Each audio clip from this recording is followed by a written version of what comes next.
So we're going to continue on this series in 1 Samuel chapter 16. And ultimately, this is an outline of the steps we need to take to get what God has for us. And just a quick refresher of what's happening right now. Samuel is then going to Bethlehem. He's finding the son of Jesse that God had anointed to be king. But the 7 sons that he presented him with weren't the ones God had anointed to be king. So that's when we jump into 1 Samuel 16 verse 11. We'll close out the series today. And Samuel said to Jesse, "Are all your young men here?" Then he said, "There remaineth yet the youngest, and there he is, keeping the sheep."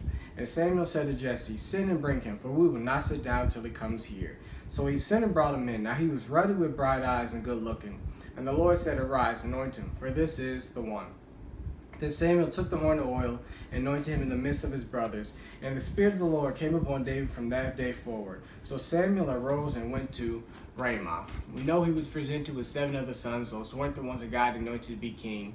So at this point, Samuel has a decision to make. Am I going to trust what I see right now, or am I going to trust what I heard from God? Because God said one of those sons will be the king of Israel. But what he presented him with was not aligning with what God said. So he made the decision and said, he had enough faith to say to a man he had never seen in his life and question him about his children, "Do you have any more sons? Do you have any more children?"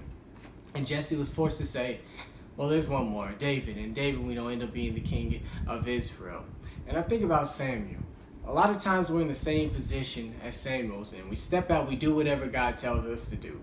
But it wasn't the first son, the second son, the third time, fourth son. Sometimes for us, it isn't the first thing. It isn't the second thing. We step out, it doesn't happen again.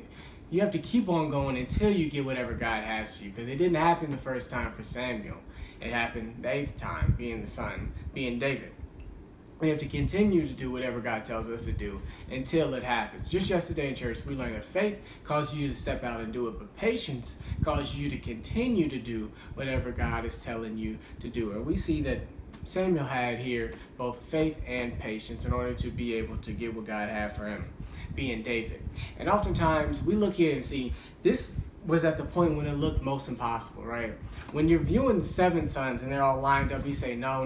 It's kind of easy at that point to have the faith because you see, hey, at least there's some sons lined up, right? But when you run out of sons that you physically see and what God said isn't aligning with what you see, you have a decision to make at that point. Samuel had the decision to make at that point.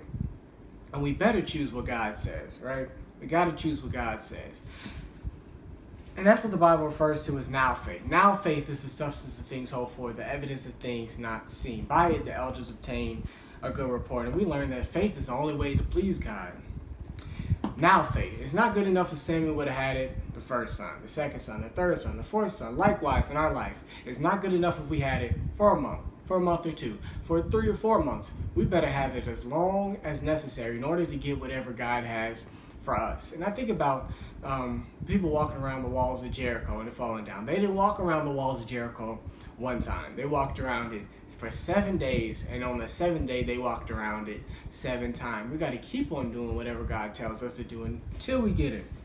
And in Samuel's life, he said, when Jesse ultimately said, "Well, yeah, there's one more son," and Samuel said to Jesse, "Send and bring him, for we will not sit down until he comes here." And it showed here that Samuel wasn't going to be content of relaxing until he ended up getting whatever God had promised him. Until Jesse brought that last son out, Samuel was not going to be content. Likewise in our life, I think about Jacob. And Jacob was confronted by a man. And they say he wrestled with him until daybreak. And eventually, Jacob said, "I'm not letting go until you bless me." And later we find out that the person he was wrestling with was God.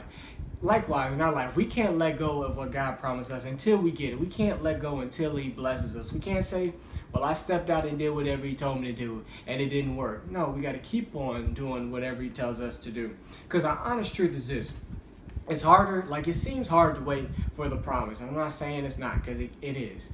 But it's harder to give up on the promise than it is to continue to wait for the promise. Why do I say that? If you look at Psalms 27, David says, "I would have fainted if I didn't believe I was going to see the goodness of the Lord in the land of the living being earth."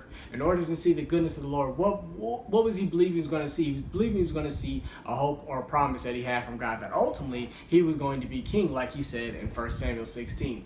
In Galatians 6, he says, "Don't get weary in well doing. You will surely reap if you faint not. What are you reaping? A hope or a promise. So therefore, if the hope and promise that you are believing in is what causes you to keep on keeping on, that's what causes you to believe that what I'm going through right now is not going to determine what my outcome will be. It's just something I'm going through in order to get here. So if you don't have a hope or a promise, if you forget and give up on the hope or the promise, then ultimately in both these scenarios you will see that you faint.